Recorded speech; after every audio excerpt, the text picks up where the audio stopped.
Siapa dari kalian ayo yang mengikuti akun receh-receh atau akun dagelan ataupun akun shitposting? Pastinya tidak asing lagi dengan ini. Ya, komik. Di sini komiknya bukan stand up comedian ya. Memang itu juga komik. Tapi komik yang akan kita bahas ini adalah komik bergambar.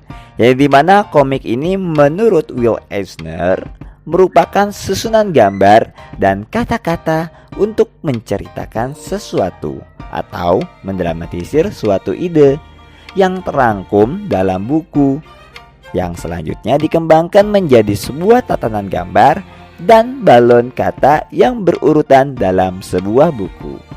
Namun tidak terbatasi dalam bentuk buku. Sekarang ada juga komik yang berupa lembaran-lembaran, bahkan hanya terdiri dari satu strip saja.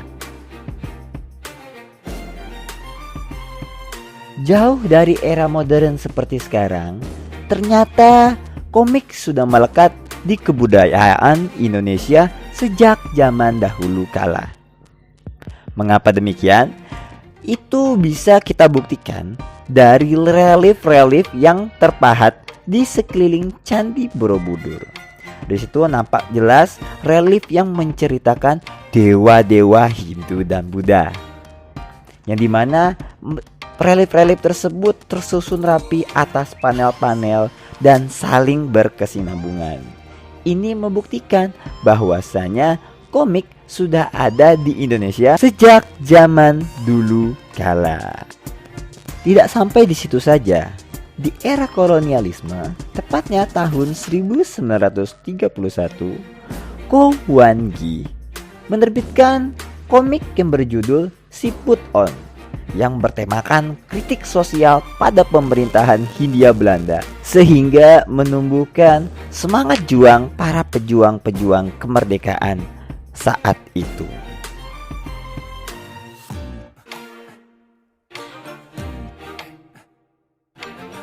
Di dalam menggambar komik ada 10 macam unsur-unsur yang harus kita pahami.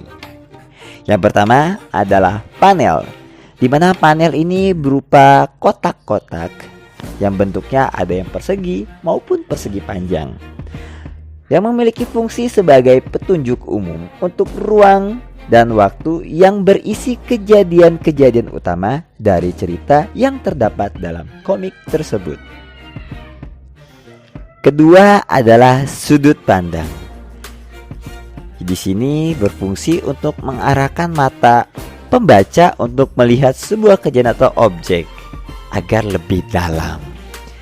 Di sini ada 5 macam sudut pandang. Yang pertama adalah bird eye view.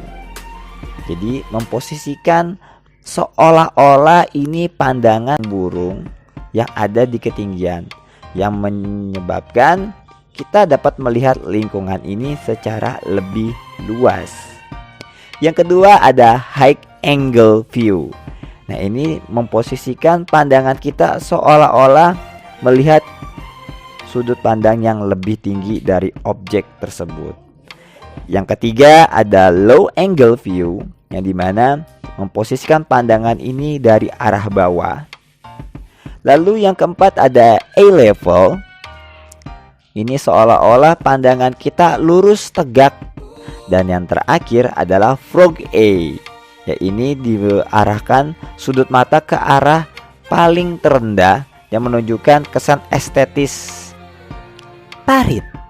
Parit di sini bukan selokan ya, tapi merupakan celah pemisah antar panel yang satu dengan panel yang lainnya, sehingga memberikan rongga-rongga dari layout-layout yang sudah digambar. Balon kata.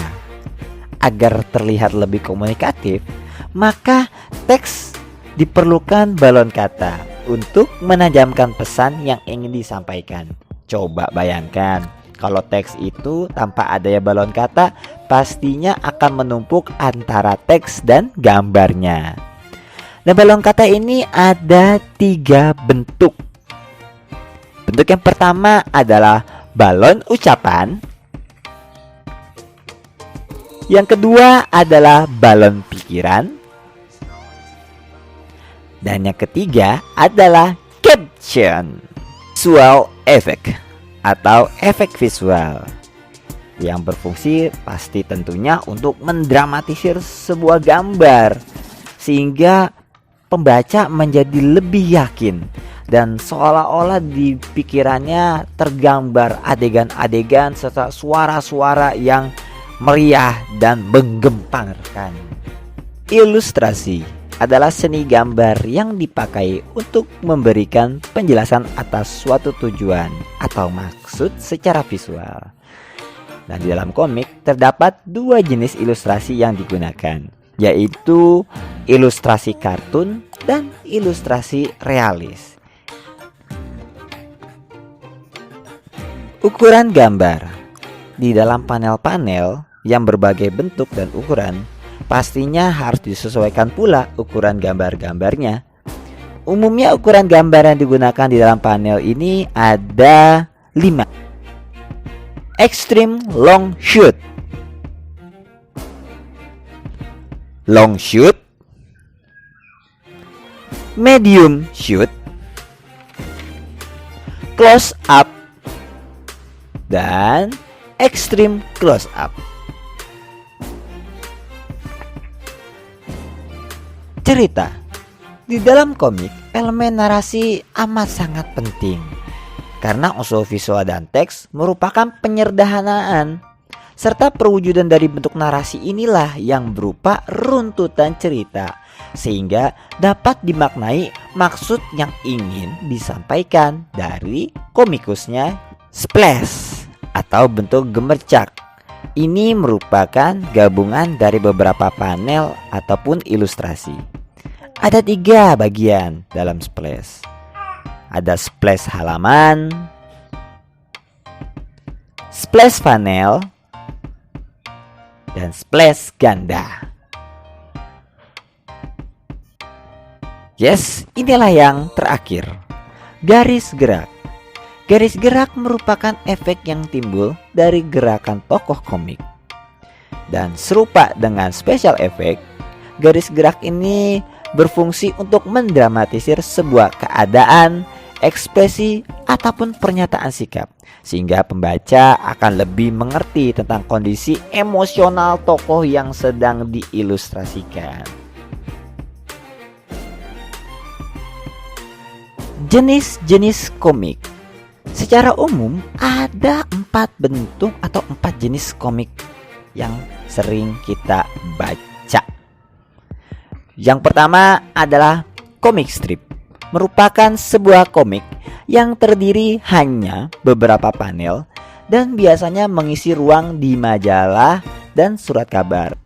Buku komik merupakan sebuah rangkaian komik yang memiliki ikatan dengan penerbit atau majalah dan menghadirkan karya-karya komik untuk dinikmati secara utuh dan selanjutnya terbit secara rutin. Komik kompilasi dapat diartikan sebagai kumpulan dari beberapa judul komik dan beberapa komikus dengan style yang berbeda-beda namun disatukan dalam satu tema. Komik web. Nah, ini mungkin salah satu jenis komik yang amat sering kalian baca karena pasti dari kita semua memiliki handphone dan pastinya di handphone tersebut memiliki sosial media.